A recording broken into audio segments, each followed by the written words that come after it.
بسم الله الرحمن الرحيم والعاديات ضبحا.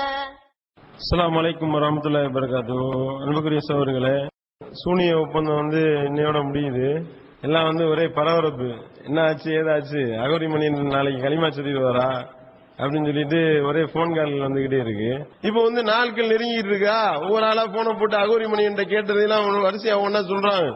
என்னங்க இந்த மாதிரி செப்டம்பர் 14 ஆள் காலி ஆயிடுவாரு, நீங்க நல்லா அக்னி பரீட்சையில இவ்வளவு சூப்பரா பேசிக்கிட்டு இருக்காரு அப்படின்னு சொல்லி கேட்டிருக்கிறாங்க போன போட்டு. அதுக்கு அவரு பொய் அம்புட்டும், அக்னி பரீட்சையில பேசுனதும் பொய்யா, அது 3 மாசத்துக்கு முன்னாடி எடுத்து இப்ப போட்டிருக்காங்க அப்படின்னு சொல்லிட்டு இதை பாருங்க எந்த அளவுக்கு சமாளிச்சு இருக்காங்கன்னு பாருங்க. இந்த மாதிரி சமாளித்து கொண்டிருக்கக்கூடியதை பாக்குறோம். இப்ப கேட்கிற ஆளுகள்ட்ட எல்லாம் இன்னைக்கு இப்ப நைட்டுக்கு ஆள் காலியா போயிருவாரு என்று சொல்லி கொண்டிருக்கக்கூடியதை பாக்குறோம். இந்த மாதிரி எப்படியாவது அதை நிலைநாட்டலாம் என்று சொல்லி ஒரு பக்கம் போயிட்டு இருக்கிறாங்க.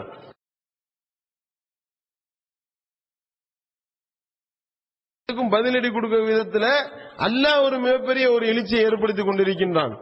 வாட்ஸ்அப்ல கூட பார்த்தோம், ஒரு 5ஆம் கிளாஸ் படிக்கக்கூடிய ஒரு பொண்ணு பேசுது. நான் இந்த மாதிரி குவைத்துல ஒரு ஸ்கூல்ல படிச்சுக்கிட்டு இருக்கேன், 5ஆம் கிளாஸ் தான் படிக்கிறேன். சூனியத்தின் மூலமா எந்த தாக்கத்தை ஏற்படுத்த முடியாது, அப்படி சூனியம் இருக்குன்னு சொன்னா எனக்கு வைங்கடா சூனியத்தை. அந்த குழந்தை 5ஆம் கிளாஸ் படிக்கக்கூடிய ஒரு சின்ன குழந்தை.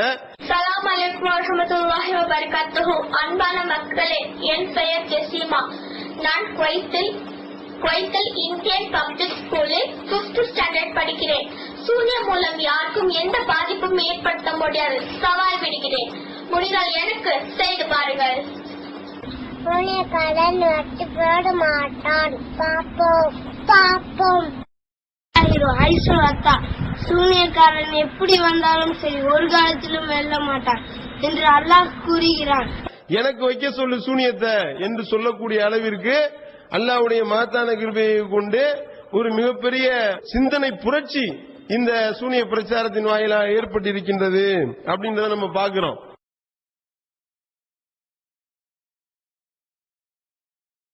அதுக்கடுத்து பார்த்தா அதுக்கடையில் இன்னொரு சூனியக்காரர் ஆஃபருக்கு கடிதம் போட்டாரு. கேரள நம்பூதிரி தீட்சை ஜி ராஜசேகர் அப்படின்றவர் அனுப்பியிருக்கிறாரு. அது விசிட்டிங் கார்டுன்னு சொல்லிட்டு ஒரு போட்டோ பிரிண்ட் எடுத்து அனுப்பியிருக்காரு. விசிட்டிங் கார்டு அடிக்க கூட காசு இல்ல போல, அந்த அளவுக்கு தான் நிலைமை இருக்கு. சரியா தொடர்பு கொண்டு இந்த மாதிரி இந்த போட்டியில நானும் கலந்து கொண்டு வெற்றி பெற விரும்புகிறேன் அப்படின்னு சொல்லிட்டு கடிதம் போட்டிருக்காரு. சரின்னு போனை போட்டு, நேற்று இந்த மாதிரி நீங்க கடிதம் போட்டிருக்கீங்க, நேரா எத்தனாம் தேதி வரீங்களோ வாங்க, சூனியம் வச்சுட்டு உடனே பாதிப்பு ஏற்படுத்திட்டா ஸ்பாட்லயே 50 லட்சம் ரூபாய் வாங்கிட்டு போயிட்டே இருக்கலாம். உடனே ஏற்படுத்த முடியாது, ஒரு மண்டலம் தேவை ஆரம்பிச்சிட்டாங்க இவங்க.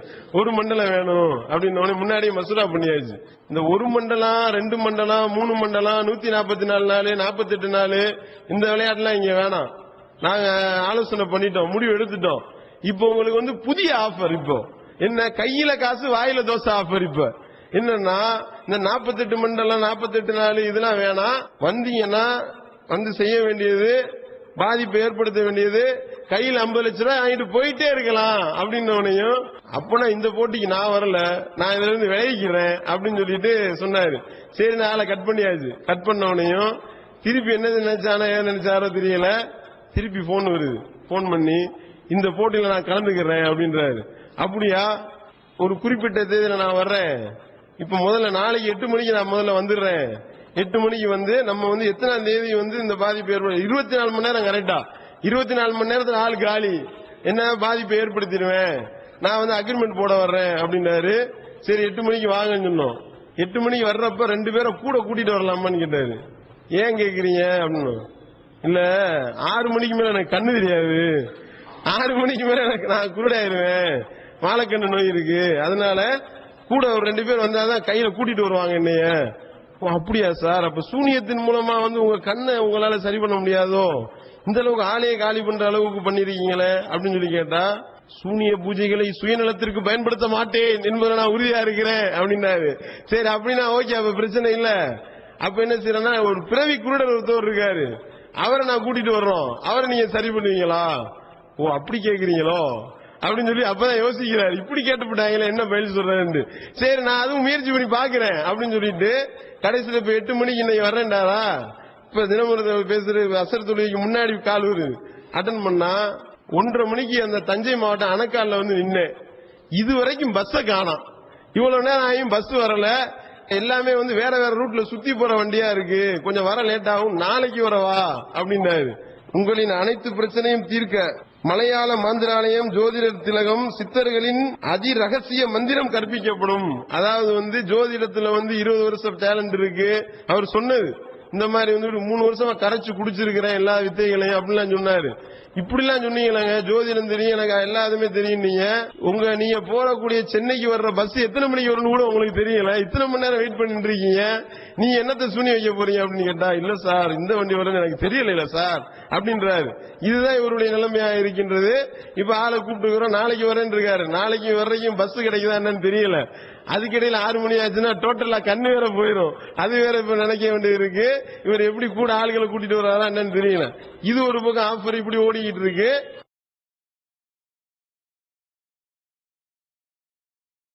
அதுல வந்து நம்ம சூனிய ஒப்பந்தம் போட்டதுதான் தாமதம். நம்ம எதிர்க்கக்கூடிய எதிரிகள் வந்து வயிற்றெரிச்சல்ல அது எப்படி சூனிய சவால் விடலாம், அதெல்லாம் வந்து சூனிய இப்படி சவால்லாம் வர்றதுக்கு மார்க்கத்தில் ஆதாரம் இருக்கின்றதா, இப்படி வந்து பல வகையில வந்து இந்த சூனிய சவாலுக்கு எதிரான தங்களால் இயன்ற அளவு பித்தனாக்களை பரப்பி விட்டார்கள். அவங்களுக்கெல்லாம் பதிலடி கொடுக்கக்கூடிய விதத்துல ஒவ்வொரு பதில்களையும் நம்ம சொல்லிட்டு வர்றோம். இருந்தாலும் வந்து பித்தனாக்கள் குறைஞ்ச பாடில்லை. ஏன்னா எரிச்சல் தாங்கல.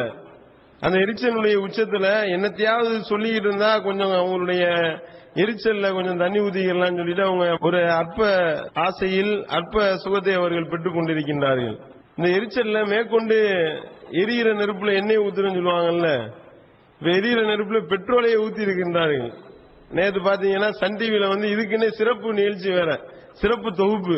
இந்த மாதிரி வந்து தமிழ்நாடு தௌஹீத் ஜமாத் வந்து சூனியம் குறித்து பகிரங்க சவால் 50 லட்சம் ரூபாய் பரிசு அறிவித்திருக்கின்றார்கள் அப்படின்னு போட்டு சூனியக்காரர்கள்ட்ட போய் பேட்டி எடுத்து கிறிஸ்தவ மதத்தில் என்ன சொல்றாங்க, அது போல நம்மளுடைய நிலைப்பாடு என்ன சொல்லி இருக்கிறோம் என்பதையெல்லாம் குறித்து பேட்டி எடுத்து தௌஹீத் ஜமாத் விட்ட இந்த அறைகோல்ல சூனியக்காரர்கள்லாம் ஆட்டம் கண்டு இருக்காங்க என்று சொல்லி செய்தி வாய்ச்சோன்னு மேற்கொண்டு எரிச்சல் ஆரம்பமாயிருச்சு. இப்ப ஆகா என்னடா இதுக்குன்னு சிறப்பு செய்தி அளவுக்கு போடுற அளவுக்கு போயிருச்சு அப்படின்ட்டு இங்கிட்டு ஒரு பக்கம் எரிச்சல். பில்லி சூனியத்தை நிரூபித்தால் 50 லட்சம் ரூபாய் பரிசளிக்கப்படும் என்று தமிழ்நாடு தௌஹீத் ஜமாத் அறிவித்துள்ளது. பில்லி சூனியத்தை நம்பும் சிலர் இந்த சவாலை ஏற்றுள்ளனர். பில்லி சூனியத்தில் முஸ்லிம்கள் சிலர் ஈடுபடுவது தவறானது, அது இஸ்லாமிய மார்க்கத்திற்கும் எதிரானது என்று தௌஹீத் ஜமாத் தெரிவித்துள்ளது. பில்லி சூன்யத்திற்கு எதிராக அந்த அமைப்பு பகிரங்க சவால் விடுத்துள்ளது. இஸ்லாத்திலேயே வந்து பல பேர் என்ன செய்யறாங்க, சூனியம் இருக்கு, சூனியத்தின் மூலமாக பாதிப்பை ஏற்படுத்தலாம், பில்லி சூனியம் என்பது ஒரு மோசமான ஒரு வேலை, இப்படி செஞ்சு கையை காலை முடக்கி விடலாம், மனநோய் பிடித்தவராக மாற்றி விடலாம், அந்த அளவுக்கு மனநிலை பாதிப்பை ஏற்படுத்தக்கூடிய அளவுக்கு ஒரு மிகப்பெரிய தாக்கத்தை ஏற்படுத்தலாம், ஜின்கள் மூலமாக சைத்தான்கள் மூலமாக நடத்தலாம் இப்படிலாம் நம்பிக்கிட்டு இருக்கிறாங்க. அவர்களுக்கும் அதோடு மட்டுமல்லாம இன்னும் பிற மதத்தை சேர்ந்தவர்கள் இது போன்ற மூட நம்பிக்கைகளை விழுகின்றார்களே, அவங்க மத்தியிலே விழிப்புணர்வை ஏற்படுத்த வேண்டும் என்ற ஒரே காரணத்திற்காகத்தான் இந்த பில்லி சூனிய சவால் விடப்பட்ட. இந்நிலையில் பில்லி சூனியத்தை நம்பும் சிலர் தமிழ்நாடு தௌஹீத் ஜமாத் விடுத்த பகிரங்க சவாலை ஏற்க முன்வந்துள்ளனர். தௌஹீத் ஜமாத் நிர்வாகிகளுக்கு பாதிப்பு ஏற்படுத்தும் வகையில் பில்லி சூனியம் வைக்கவும் அவர்கள் ஒப்பந்தம் செய்துள்ளனர். அடுத்து பார்த்தா அக்னி பரீட்சையில இதுக்காகவே சோர் பிஜே அவர்களை பேட்டியை கூப்பிடுறாங்க. என்னன்னா எல்லாமே வந்து இதுதான். சன் டிவில இருந்து எப்படி வந்தாங்க, நம்ம வைத்த அந்த பேனரை பார்க்கின்றார்கள், 50 லட்சம் ரூபாய் பரிசு அறிவிச்சிருக்காங்க, நிர்வாகிகளுடைய பேரை போட்டு போன் நம்பரை போட்டு எனக்கு வை சூனியத்தை என்று அறிவிக்கின்றார்கள். 50 லட்சம் ரூபாய் சூனியம் வச்சு பாதிப்பு ஏற்படுத்தினா தரேன்னு சொல்றாங்களே அப்படின்னு அதை பார்த்த சன் டிவி ரிப்போர்ட்டர்கள் வந்து என்னப்பா இது இப்படி இல்லாமா, இது சம்பந்தமா வந்து ஒரு தனி டாக்குமெண்ட்ரி போடணும் என்று சொல்லி தென்சென்னை மாவட்ட நிர்வாகிகளை தொடர்பு கொண்டு அதன் மூலமா மாநில தலைமையை தொடர்பு கொண்டு இங்க வந்து பேட்டி எடுத்துட்டு என்ன இது வித்தியாசமான அமைப்பா இருக்கு உங்க அமைப்பு, வேற என்னென்னலாம் பண்றீங்க, இது போன்ற மூட நம்பிக்கைக்கு எதிரான என்னென்னலாம் பிரச்சாரம் பண்றீங்கன்னு ஆர்வமா கேட்கிறாங்க. கேட்டுட்டு அந்த சன் டிவி ரிப்போர்ட் சொல்றாரு, மதுரை பக்கத்துல திருப்பரங்குன்றம் தான் சொந்த ஊரு, திருப்பரங்குன்றத்துல வந்து தர்கால உருஸ் எடுக்கிறப்ப எல்லாம் கட்டாயம் போய் அட்டன் பண்ணுவேன் அப்படின்றாரு. ஆஹா இது வந்து ரொம்ப டேஞ்சர்ல அப்படின்னு சொல்லிட்டு அவருக்கு இஸ்லாத்தை பத்தி எடுத்து வைக்கிறோம். தர்கான்றதெல்லாம் இஸ்லாத்தை கிடையாது, தர்காக்களை இடித்து தரைமட்டமாக்க சொல்லி நபிகள் நாயகம் ஸல்லல்லாஹு அலைஹி வஸல்லம் அவர்கள் சொல்லி இருக்கின்றார்கள். தர்கால் நடக்கிறதெல்லாம் ஃப்ராடு பித்தலாட்டம். குறிப்பா நீங்க சொல்றீங்களே இந்த சிக்கந்தர் பாதுஷா அவுலியான்னு சொல்றவர் தான் திருப்பரங்குன்றம், ஆமா ஆமா அந்த அவுலியா தான் அப்படின்றாரு. அவர் தான் வந்து இந்த மாதிரி அடங்கி இருக்காரு, நிறைய பராக்கிரமங்கள்லாம் பண்ணிருக்காருன்னு சொல்லுவாங்க. உங்களுக்கு இன்னொரு டிவிடி தர்றோம், இதுக்குன்னே நாங்க வந்து இன்னொரு புலனாய்வு ரிப்போர்ட் போட்டிருக்கிறோம். தர்கால என்னென்னலாம் பித்தலாட்டங்கள் நடக்குது நாங்க போட்டிருக்கிறோம். இந்த அருக்கு சிக்கந்தர் பாஸ் அவுலியாவுடைய மகிமையெல்லாம் இந்த டிவிடியை பார்த்து தெரிஞ்சுக்கிறேன்னு சொல்லிட்டு தர்காக்கள் நடப்பது என்ன கொடுத்தோடனே அரண்டாரு. இன்னும் இந்த மாதிரியான மூட நம்பிக்கையெல்லாம் ஒழிக்கிறதுக்கு இப்படி ஒரு ஜமாத்தா என்று சொல்லி ஆச்சரியப்படக்கூடிய அளவிற்கு. இது மட்டும் இல்லங்க, யாரு எந்த விதமான மூட நம்பிக்கையை யார் செய்தாலும் நாங்கள் எதிர்த்து கேட்கக்கூடியவர்கள், தயவு தாட்சணம் இல்லாமல் வந்து மக்கள் மத்தியில் போட்டு உடைக்கக்கூடியவர்கள் அப்படின்னு சொல்லிட்டு அற்புத பெருவிழாக்கள் நடப்பது என்ன டிவிடி இன்னொன்னு கொடுக்கிறோம். அதை பார்த்துட்டு மேற்கொண்டு அதிர்ச்சி ஆகுறாங்க. இந்த அளவுக்கு வந்து ஒரு மிகப்பெரிய ஒரு அமைதி புரட்சியை பண்ணிக்கிட்டு இருக்கீங்களா நீங்க என்று சொல்லி அந்த சன் டிவி ரிப்போர்ட்டர் வந்து ரொம்ப புலங்காயுதம் அடைந்து அவருக்கு வந்து திருமறை குர்ஆன் பரிசு கொடுக்கப்பட்டிருக்கு, புத்தகங்கள் கொடுத்திருக்கிறோம். இப்ப போனை போட்டு சூனிய ஒழிப்பு பொதுக்கூட்டம் எத்தனாம் தேதின்னு கேட்டுக்கிட்டு இருக்காரு. இப்ப 21ஆம் தேதி என்று சொல்ல நான் வந்து அன்னைக்கு லீவு போட்டு வந்து கட்டாயம் கலந்துக்கிறேன் என்று அவர்கள் சொல்லக்கூடிய அளவிற்கு இந்த அளவுக்கு ஒரு விழிப்புணர்ச்சி. இனிமே வந்து தௌஹீத் ஜமாத் செய்யக்கூடிய அந்த மூடநம்பிக்கை பிரச்சார விழிப்புணர்வுகளை எல்லாம், மூடநம்பிக்கை குறித்து விழிப்புணர்வு பிரச்சாரங்களை நான் சரியான முறையில மக்கள் மத்தியில் கொண்டு போறதுக்கு என்னால் இயன்ற உதவிகளை செய்வேன் என்று அந்த சோழர் சொல்லி இருக்கிறத நம்ம பார்க்கின்றோம். இது ஒரு பக்கம் ஓடிக்கிட்டு இருக்கு. எங்கிட்ட அக்னி பரீட்சை இருந்து கூப்பிடுறாங்க, எல்லாம் அந்த சூனிய சவாலை வச்சுதான் மையப்படுத்தி தான் வருது. ஏற்கனவே 2 தடவை வந்து சவர் பிஜே அவர்கள் அக்னி பரீட்சையில பேசியிருக்கிறாங்க.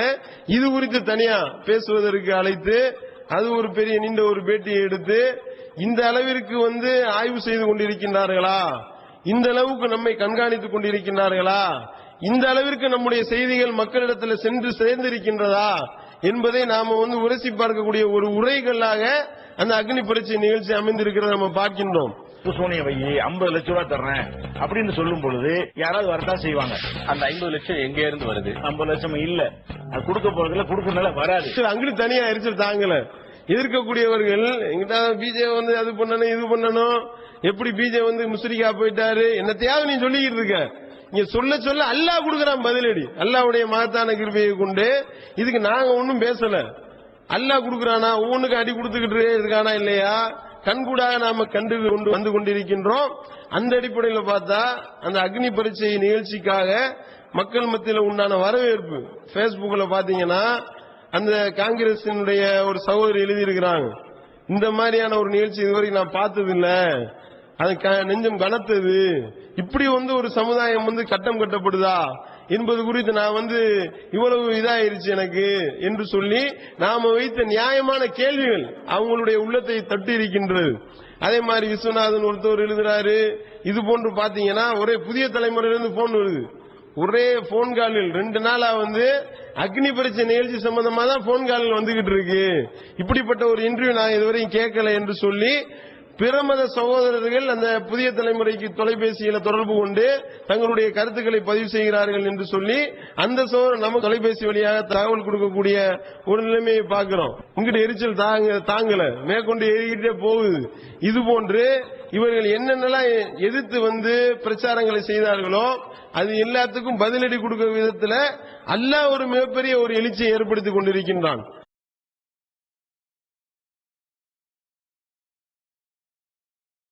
இப்ப என்னன்னு பார்த்தா 51 லட்சம் ரூபாய் பரிசுன்னு இன்னொரு ஒரு பேனர் இப்ப நமக்கு போட்டியா.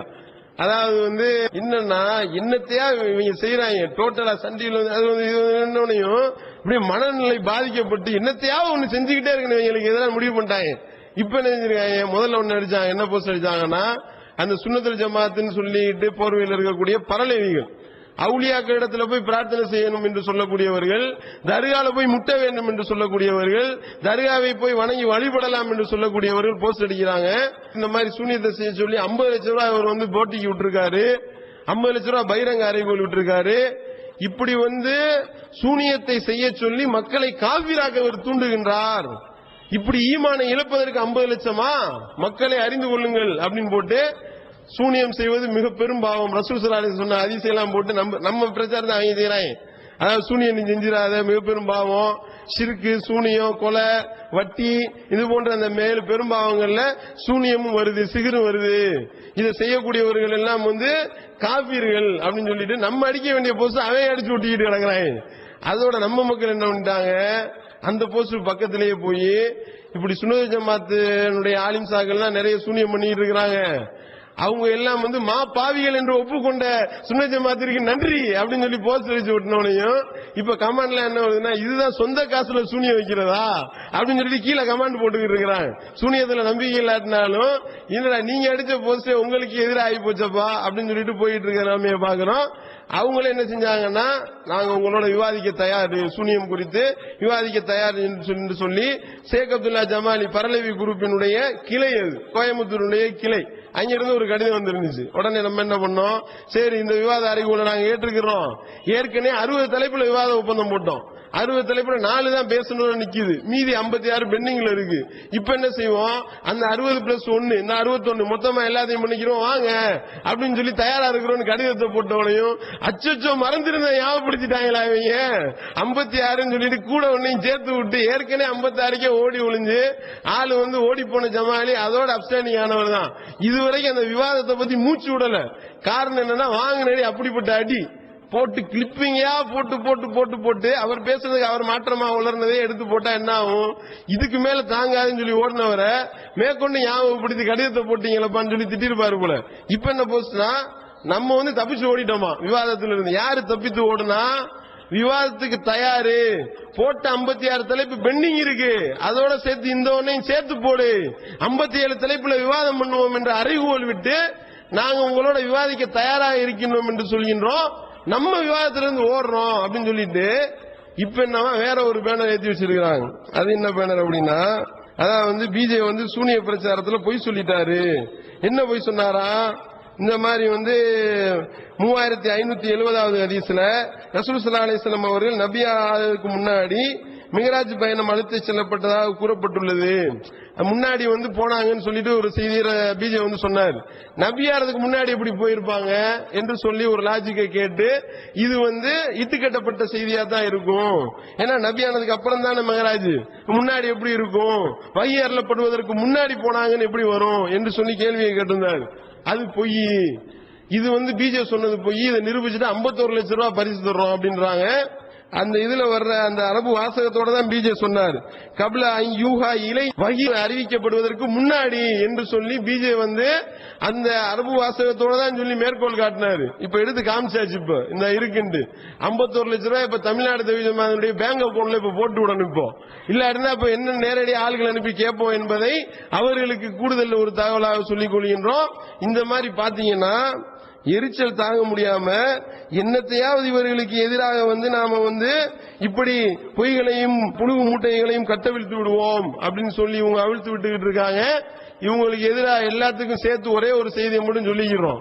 இந்த மாதிரி வந்து நீங்க வந்து இந்த சூனிய சவாலுக்கு எதிராக ஏன் இவ்வளவு குதிக்கிறீங்க? நாங்க விட்ட சவாலை உங்களால ஜீரணிக்க முடியுதா? முதல்ல ஜீரணிக்கவே முடியலங்க. எப்படி சவால் விடலாம்? ஒட்டுன சவால் போஸ்ட் எல்லாம் கிளிங்கன்னு ஒரு ஆள் கத்துறாரு கடந்துகிட்டு. இன்னொரு ஆள் ஏன் இப்படிலாம் நபிமார்கள் இப்படிலாம் சவால் விட்டார்களா? ஏன் இவ்வாறு சவால் விடுகின்றீர்கள்? இப்படி விட்ட சவாலை திருப்பி வாங்குங்கள், இப்படி காபீராக தூண்டாதீர்கள். எதுக்கு சவால் விட்டோம்? ஏன் சவால் விட்டோம்? இந்த ஒரு அடிப்படையான அறிவு கூட இவர்களுக்கு வேண்டாமா? திருமறை குர்ஆனை புரட்டி பார்க்க வேண்டாமா? ரசூல் ஸல்லல்லாஹு அலைஹி வஸல்லம் அவருடைய வாழ்க்கை வரலாறை புரட்டி பார்க்க வேண்டாமா? அந்த போலி தெய்வங்கள் யார் யாரையெல்லாம் இவர்கள் தெய்வங்கள் என்று அழைத்துக் கொண்டிருந்தார்களோ, அந்த லாத்து மனாத்து உஸா இது போன்ற அந்த போலி சிலைகளுக்கு எதிராக அல்லாஹ்வுடைய தூதர் அவர்கள் விட்டார்களா இல்லையா? அது போன்ற அறிவுகள் தான் இது. அல்லாஹ் சொல்லி காட்டானா இல்லையா? இவர்கள் யார் யாரையெல்லாம் அல்லாஹ் அல்லாத பிறரை அழைத்துக் கொண்டிருக்கின்றார்களோ, இன்னல்லதீன ததஊன மின் தூனில்லாஹி இபாதுன் அம்சாலுக்கும். நபியே நீங்க சொல்லுங்க, நீங்க யாரெல்லாம் அல்லாஹ்வை விட்டு விட்டு யார் யாரையெல்லாம் நீங்கள் கடவுள் என்று அழைக்கின்றீர்களோ, இபாதுன் அம்சாலுக்கும் அவர்களும் உங்களை போன்ற ஒரு அடிமைகளே. ஃபதூஹும் ஃபல்யஸ்தஜீபு லக்கும் இன் குன்தும் சாதிகீன். நீங்கள் உண்மையாளர்களாக இருந்தால் அவங்களை கூப்பிடுறா பாப்போம், அவன் உனக்கு பதில் சொல்றானா என்று அல்லாஹ்வுடைய தூதருக்கு அல்லாஹ் பகிரங்க அறைகோல் விட சொன்னானே, அதான் விட்டு கொண்டிருக்கின்றோம். இது வந்து நீ சரியான ஆளா இருந்தா உனக்கு ரிப்ளை தரணுமா இல்லையா? நீ கடவுள் கடவுள்னு சொல்லி கூப்பிட்டு கொண்டிருக்கின்றாய். அப்படி கூப்பிட்டு கொண்டிருக்கக்கூடிய அந்த போலி தெய்வங்கள் உனக்கு பதில் அளிக்குமா? பதில் அளிக்காது அப்படின்னு சொல்லிட்டு அல்லாஹ் அடுத்து ஒரு விஷயத்தை விலக்கி விட்டு இன்னொரு ஒரு பகிரங்க அறைகோலை விட சொல்கின்றான். அந்த அறைகோலுடைய தொடர்ச்சி தான் இது. என்ன அறைகோல்? அலகும் அர்ஜுனும் யம்ஷூன பிஹா, அவர்களுக்கு நடக்கக்கூடிய கால்கள் இருக்கின்றதா? அம்லஹும் ஐதி யப்திஷூன பிஹா, அவர்களுக்கு பிடிக்கக்கூடிய கரங்கள் இருக்கின்றதா? அம்லஹும் அய்யுனுன் யுப்ஷிரூன பிஹா, அவர்களுக்கு பார்க்கக்கூடிய கண்கள் இருக்கின்றதா? அம்லஹும் ஆதானு யஸ்மஊன பிஹா, அவர்களுக்கு கேட்கக்கூடிய காது இருக்கின்றதா? அல்லாஹ் ஒரு கேள்வியை கேட்டுட்டு குளிது, அவங்க எல்லாத்தையும் கூப்பிடு, சுரக்காக்கும் யார் யாரையெல்லாம் இணை கற்பித்து அல்லாஹ்வுக்கு இணையாக யார் யாரையெல்லாம் ஆக்கினாயோ அந்த போலி தெய்வங்களை எல்லாம் கூப்பிடு, சும்மா கீதூனி, எனக்கு எதிரா சூழ்ச்சி செய்ய சொல், பலா துன்னிரூன், இதுக்கு எனக்கு எந்த அவகாசத்தையும் நீ வழங்கி விடாதே. அல்லாஹ் சொல்றான். ஏண்டா உனக்கு நீ இந்த மாதிரி தெய்வங்கள் உன்னை அப்படி பண்ணிரு இப்படி பண்ணிரு நீ மிரட்டுறியா? செய்ய சொல்லு. அவைகளுக்கு பிடிக்கக்கூடிய கை இருக்கா? பார்க்கக்கூடிய கண் இருக்கா? கேட்கக்கூடிய காது இருக்கா? நடக்கக்கூடிய கால் இருக்கா? எதுவும் கிடையாது. அப்படி இருக்கிற நிலைமையில இதை வச்சு நீ என்னை பயமுறுத்திக்கிட்டு இருக்கியா? இப்படி நீ சொல்வதில் உண்மையானதாக இருந்தா எனக்கு எதிராக சூழ்ச்சி செய்ய சொல்லு, சும்மா கீதூனி பலா துன்னிரூன், எனக்கு எதிராக சூழ்ச்சி செய்ய சொல் என்று நபியே நீங்க சொல்லுங்க அப்படின்னு அல்லாஹ் சொன்னானே. அதுதான் அப்படியே ஃபாலோ பண்ணி செஞ்சுக்கிட்டு இருக்கோம். சூனியத்தின் மூலமா கையை முடைக்கிறேன், காலை முடைக்கிறேன், ஆற்றல் இருக்கு, என்னுடைய அந்த தெய்வங்களுடைய சக்தியை வச்சுதான் எல்லாம் பண்ணுவேன்ற, செய்யறதா இருந்தா செஞ்சு பாரு எனக்கு என்று நாம சொல்கின்றோம். இது இவர்களால ஜீரணிக்க முடியல. அப்ப என்னன்னா அல்லாஹ்வுடைய தூதர் விடுத்த ஒரு அறைகூவலை நாம விட்டது இவர்களால ஜீரணிக்க முடியவில்லை என்றால் இவர்கள் எல்லாம் மூமின்களா? இதை யோசனை பண்ணணுமா இல்லையா? இது மார்க்க அடிப்படையில் விட்டோமா இல்ல பேர் போலுக்காக விட்டோமா? இப்படி போலி தெய்வங்களை வைத்து பிறர் மிரட்டினார்களே ஆனால் விடுவோமா இல்லையா? அது கண்ணை குத்திரும், இந்த கடவுள் உன்னைய போட்டு தாக்கிரும், அந்த கடவுளுக்கு நீ பயந்துக்கோன்னு இப்பயும் பிரச்சாரம் பண்ணினால் இப்படி நாம எதிர் சவால் விட வேண்டுமா? அப்படியா, வேணாம், பயந்துட்டோம், இனிமே இதை பத்தி எல்லாம் பேச மாட்டோம் சொல்லணுமா? என்ன சொல்ல வருகின்றார்கள் இவர்கள்? அப்ப இதெல்லாம் இந்த மாதிரி ஒரு சவால் விட்டா மதக்கலவரம் ஏற்பட்டுன்றாங்க. இதுக்கு எதுக்கா மதக்கலவரம்?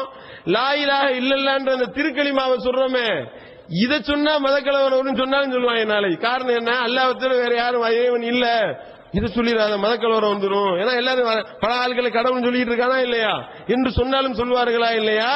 அப்ப இவர்களுடைய அந்த நிலைப்பாடு எல்லாமே எப்படி இருக்கின்றது என்றால் டோட்டலா நமக்கு எதிராக என்னத்தையாவது சொல்ல வேண்டும், தௌஹீத் ஜமாத்துக்கு எதிராக என்னத்தையாவது சொல்ல வேண்டும் என்பதற்காகத்தான் இது போன்ற வேலைகளை செய்து கொண்டிருக்கின்றார்கள். நிறைய சேராகிட்டு இருக்கு. பார்த்தா ஒரு போட்டோ போட்டு வச்சிருக்கிறாங்க, ஜம்ரத்துல் அக்கபா அப்படின்னு சொல்லிட்டு அந்த கல்லெறியக்கூடிய இடத்துல அந்த சைத்தானு கல்லெறிவோம்ல, அதுல பிஜே படத்தை போட்டு வச்சு ஒழுங்கா கல்லெறி என்று சொல்லி போட்டுக்கிட்டு இருக்கான். ஜீரணிக்க முடியல அவங்களால. என்னத்தையாவது இவர்களுக்கு எதிராக நாம சொல்ல வேண்டும் என்பதனால இது போன்ற வேலைகளை அவர்கள் செய்து வருகின்றார்கள். இவர்கள் எல்லாத்துக்கும் ஒரே ஒரு பதில தான் சொல்லிக்கிறோம். அல்லாஹ் சொல்லி காட்டானா இல்லையா?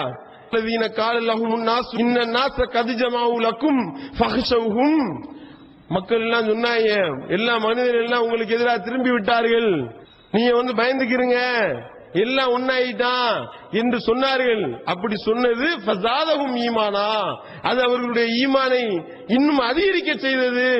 காலு ஹஸ்புனல்லாஹு வ நிஅமல் வக்கீல், அவர்கள் சொன்னார்கள் அல்லாஹ் தான் எங்களுடைய பாதுகாவலன், அவனே எங்களுக்கு போதுமானவன் என்று அந்த இறை நம்பிக்கையாளர்கள் சொன்னார்கள் என்று அல்லாஹ் சொல்றானே. அந்த மாதிரி உறுதியா நிக்கிறோம். அதை தொடர்ந்து அல்லாஹ் சொல்றான், இப்படி யார் உறுதியாக நின்றார்களோ அவர்களுக்கு எந்த விதமான தீங்கும் ஏற்படவில்லை. எல்லாம் அடுத்து சொல்லி காட்டுறான். அந்த தீங்கு ஏற்படாத நிலைமையை நாளை கண்கூடா பார்க்க போறோம். 48 நாள் நீ என்னத்தை தான் செய்ய, என்னத்தை தான் வையி, என்னத்தை தான் வாங்கிட்டு போ, எப்படி வேணாலும் சூனியம் செய்ய, என்னத்தை தான் பித்னா பண்ணு, ஏதாவது உங்களுக்கு பாதிப்பை ஏற்படுத்துமா என்றால் அல்லாஹ் சொல்லி காட்டுறானே, அவர்களுக்கு எந்த விதமான தீங்கும் ஏற்படவில்லை. அல்லாஹ்வுடைய திருப்பொருத்தத்தை அவர்கள் பின்தொடர்ந்தார்கள். அல்லாஹ்வுடைய திருப்பொருத்தம் அவர்கள் மீது இருக்கின்றது, அல்லாஹ்வுடைய அருட்கொடை அவர்கள் மீது இருக்கின்றது என்று அல்லாஹ் சொல்லி காட்டுகின்றானே. அந்த அருட்கொடையும் அந்த திருப்பொருத்தத்தையும் பெற்றுக் கொண்டவர்களாக நாங்கள் மாற வேண்டும் என்று படைத்த இறைவனத்தில் நாங்கள் பிரார்த்தித்துக் கொண்டிருக்கின்றோம். அப்படிப்பட்ட நாளை எதிர்பார்த்தவர்களாக நாங்கள் காத்திருக்கின்றோம் என்பதை இந்த அவதூறு சொல்லக்கூடியவர்களுக்கு பதிலடியாக சொல்லி நிறைவு செய்கின்றோம். வாயிதவான் அல்ஹம்துலில்லாஹி ரப்பில் ஆலமீன். அல்லாஹு அக்பர், அல்லாஹு அக்பர்.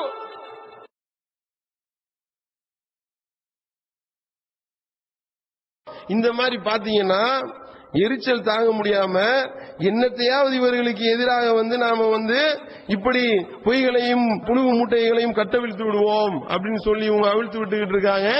இவங்களுக்கு எதிராக எல்லாத்துக்கும் சேர்த்து ஒரே ஒரு செய்தியை மட்டும் சொல்லிக்கிறோம். இந்த மாதிரி நீங்க இந்த சூனிய சவாலுக்கு எதிராக ஏன் இவ்வளவு குதிக்கிறீங்க? நாங்க விட்ட சவாலை உங்களால ஜீரணிக்க முடியுதா? முதல்ல ஜீரணிக்கவே முடியலங்க. எப்படி சவால் விடலாம்? ஒட்டின சவால் போஸ்ட் எல்லாம் கிளிங்கன்னு ஒரு ஆள் கத்துறாரு கடந்துகிட்டு. இன்னொரு ஆள் ஏன் இப்படிலாம் நபிமார்கள் இப்படிலாம் சவால் விட்டார்களா? ஏன் இவ்வாறு சவால் விடுகின்றீர்கள்? இப்படி விட்ட சவாலை திருப்பி வாங்குங்கள், இப்படி காபீராக தூண்டாதீர்கள். எதுக்கு சவால் விட்டோம்? ஏன் சவால் விட்டோம்? இந்த ஒரு அடிப்படையான அறிவு கூட இவர்களுக்கு வேண்டாமா? திருமறை குர்ஆனை புரட்டி பார்க்க வேண்டாமா? ரசூல் ஸல்லல்லாஹு அலைஹி வஸல்லம் அவருடைய வாழ்க்கை வரலாறை புரட்டி பார்க்க வேண்டாமா? அந்த போலி தெய்வங்கள் யார் யாரையெல்லாம் இவர்கள் தெய்வங்கள் என்று அழைத்துக் கொண்டிருந்தார்களோ, அந்த லாத்து மனாத்து உஸா இது போன்ற அந்த போலி சிலைகளுக்கு எதிராக அல்லாஹ்வுடைய தூதர் அவர்கள் விட்டார்களா இல்லையா? அது போன்ற அறிவுகள் தான் இது. அல்லாஹ் சொல்லி காட்டானா இல்லையா? இவர்கள் யார் யாரையெல்லாம் அல்லாஹ் அல்லாத பிறரை அழைத்துக் கொண்டிருக்கின்றார்களோ, இன்னல்லதீன ததஊன மின் தூனில்லாஹி இபாதுன் அம்சாலுக்கும். நபியே நீங்க சொல்லுங்க, நீங்க யாரெல்லாம் அல்லாஹ்வை விட்டு யார் யாரையெல்லாம் நீங்கள் கடவுள் என்று அழைக்கின்றீர்களோ, இபாதுன் அம்சாலுக்கும் அவர்கள் உங்களை போன்ற ஒரு அடிமைகளே. ஃபதூஹும் ஃபல்யஸ்தஜீபு லக்கும் மின் குன்தும் சாதிகீன். நீங்கள் உண்மையாளர்களாக இருந்தால் அவங்களை கூப்பிடுறா பாப்போம், அவன் உனக்கு பதில் சொல்றானா என்று அல்லாஹ்வுடைய தூதருக்கு அல்லாஹ் பகிரங்க அறைகோல் விட சொன்னானே, அதான் விட்டு கொண்டிருக்கின்றோம். இது நீ சரியான ஆளா இருந்தா உனக்கு ரிப்ளை தரணுமா இல்லையா? நீ கடவுள் கடவுள்னு சொல்லி கூப்பிட்டு கொண்டிருக்கின்றாய். அப்படி கூப்பிட்டு கொண்டிருக்கக்கூடிய அந்த போலி தெய்வங்கள் உனக்கு பதில் அளிக்குமா? பதில் அளிக்காது அப்படின்னு சொல்லிட்டு அல்லாஹ் அடுத்து ஒரு விஷயத்தை விலக்கி விட்டு இன்னொரு ஒரு பகிரங்க அறைகோலை விட சொல்கின்றான். அந்த அறைகோலுடைய தொடர்ச்சி தான் இது. என்ன அறைகோல்? அலகும் அர்ஜுனும் யம்ஷூன பிஹா, அவர்களுக்கு நடக்கக்கூடிய கால்கள் இருக்கின்றதா? அம்லகும் ஐதி யப்துஷூன பிஹா, அவர்களுக்கு பிடிக்கக்கூடிய கரங்கள் இருக்கின்றதா? அம்லகும் அய்யுனும் யுப்ஷூன பிஹா, அவர்களுக்கு பார்க்கக்கூடிய கண்கள் இருக்கின்றதா? அம்லகும் ஆதானு யஸ்மவுன பிஹா, அவர்களுக்கு கேட்கக்கூடிய காது இருக்கின்றதா? அல்லாஹ் ஒரு கேள்வியை கேட்டுட்டு குளிது அவங்க எல்லாத்தையும் கூப்பிடு, சுரக்காக்கும் யார் யாரையெல்லாம் இணைப்பித்து அல்லாஹ்வுக்கு இணையாக யார் யாரையெல்லாம் ஆக்கினாயோ அந்த போலி தெய்வங்களை எல்லாம் கூப்பிடு. சும்மா கீதுனி, எனக்கு எதிரா சூழ்ச்சி செய்ய சொல். பலா துன்னிரூன், இதுக்கு எனக்கு எந்த அவகாசத்தையும் நீ வழங்கி விடாதே. அல்லாஹ் சொல்றான். ஏண்டா உனக்கு நீ இந்த மாதிரி தெய்வங்கள் உன்னை அப்படி பண்ணிரு இப்படி பண்ணிரு நீ மிரட்டுறியா? செய்ய சொல்லு. அவைகளுக்கு பிடிக்கக்கூடிய கை இருக்கா? பார்க்கக்கூடிய கண் இருக்கா? கேட்கக்கூடிய காது இருக்கா? நடக்கக்கூடிய கால் இருக்கா? எதுவும் கிடையாது. அப்படி இருக்கிற நிலைமையில இதை வச்சு நீ என்னை பயமுறுத்திக்கிட்டு இருக்கியா? இப்படி நீ சொல்வதில் உண்மையானனாக இருந்தா எனக்கு எதிராக சூழ்ச்சி செய்ய சொல்லு. சும்மா கீதுனி ஃபலா துன்னிரூன், எனக்கு எதிராக சூழ்ச்சி செய்ய சொல் என்று நபியே நீங்க சொல்லுங்க அப்படின்னு அல்லாஹ் சொன்னானே, அதுதான் அப்படியே ஃபாலோ பண்ணி செஞ்சுக்கிட்டு இருக்கோம். சூனியத்தின் மூலமா கையை முடைக்கிறேன், காலை முடைக்கிறேன், ஆற்றல் இருக்கு, என்னுடைய அந்த தெய்வங்களுடைய சக்தியை வச்சுதான் எல்லாம் பண்ணுவேன்ற, செய்யறதா இருந்தா செஞ்சு பாரு எனக்கு என்று நாம சொல்லுகின்றோம். இது இவர்களால ஜீரணிக்க முடியல. அப்ப என்னன்னா அல்லாஹ்வுடைய தூதர் விடுத்த ஒரு அறைகூவலை நாம விட்டது இவர்களால ஜீரணிக்க முடியவில்லை என்றால் இவர்கள் எல்லாம் மூமின்களா? இதை யோசனை பண்ணணுமா இல்லையா? இது மார்க்க அடிப்படையில் விட்டோமா இல்ல பேர் போலுக்காக விட்டோமா? இப்படி போலி தெய்வங்களை வைத்து பிறர் மிரட்டினார்களே ஆனால் விடுவோமா இல்லையா? அது கண்ணை குத்திரும், இந்த கடவுள் உன்னைய போட்டு தாக்கிரும், அந்த கடவுளுக்கு நீ பயந்துக்கோன்னு இப்பயும் பிரச்சாரம் பண்ணினால் இப்படி நாம எதிர் சவால் விட வேண்டுமா? அப்படியா? வேணாம், பயந்துட்டோம், இனிமே அதை பத்தி எல்லாம் பேச மாட்டோம் சொல்லணுமா? என்ன சொல்ல வருகின்றார்கள் இவர்கள்? அப்ப இதெல்லாம் இந்த மாதிரி ஒரு சவால் விட்டா மதக்கலவரம் ஏற்பட்டுன்றாங்க. இதுக்கு எதுக்கா மதக்கலவரம்? லா இலாஹ இல்லல்லான்ற அந்த திருக்கலிமாவை சொல்றோமே, இதை சொன்னா மதக்கலவரம் சொன்னாலும் சொல்லுவாங்க நாளைக்கு. காரணம் என்ன? அல்லாஹ்வுக்கு வேற யாரும் இறைவன் இல்ல, இது சொல்லிடாத மதக்கலவரம் வந்துடும். ஏன்னா எல்லாரும் பல ஆள்களை கடவுள் சொல்லிட்டு இருக்கானா இல்லையா என்று சொன்னாலும் சொல்வார்களா இல்லையா? அப்ப இவர்களுடைய அந்த நிலைப்பாடு எல்லாமே எப்படி இருக்கின்றது என்றால் டோட்டலா நமக்கு எதிராக என்னத்தையாவது சொல்ல வேண்டும், தௌஹீத் ஜமாத்துக்கு எதிராக என்னத்தையாவது சொல்ல வேண்டும் என்பதற்காகத்தான் இது போன்ற வேலைகளை செய்து கொண்டிருக்கின்றார்கள். நிறைய சேராகிட்டு இருக்கு. பார்த்தா ஒரு போட்டோ போட்டு வச்சிருக்கிறாங்க, ஜம்ரத்துல் அக்கபா அப்படின்னு சொல்லிட்டு அந்த கல்லெறியக்கூடிய இடத்துல அந்த சைத்தானு கல்லெறிவோம்ல, அதுல பிஜே படத்தை போட்டு வச்சு ஒழுங்கா கல்லெறி என்று சொல்லி போட்டுக்கிட்டு இருக்கான். ஜீரணிக்க முடியல அவங்களால. என்னத்தையாவது இவர்களுக்கு எதிராக நாம சொல்ல வேண்டும் என்பதனால இது போன்ற வேலைகளை அவர்கள் செய்து வருகின்றார்கள். இவர்கள் எல்லாத்துக்கும் ஒரே ஒரு பதில தான் சொல்லிக்கிறோம். அல்லாஹ் சொல்லி காட்டானா இல்லையா?